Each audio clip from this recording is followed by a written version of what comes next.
అద్వంత్ కుమార్ సింగ్ ను బదిలీ చేయాలని నారాయణపురం రైతులు ప్రభుత్వ ప్రధాన కార్యదర్శికి వినతి పత్రం సమర్పించారు.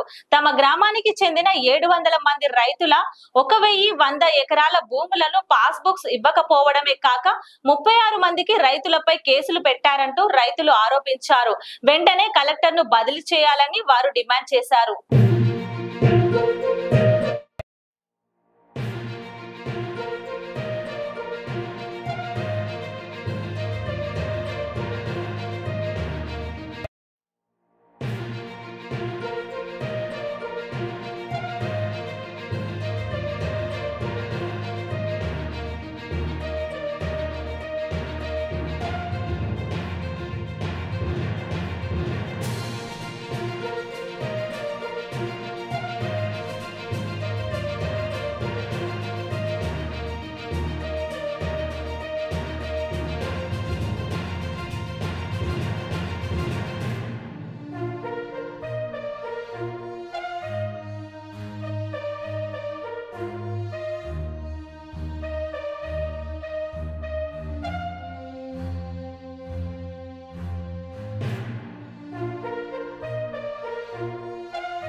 లైక్ చేయండి, షేర్ చేయండి, సబ్స్క్రైబ్ చేయండి. మరిన్ని వీడియోల కోసం బెల్ సింబల్ పై క్లిక్ చేయండి.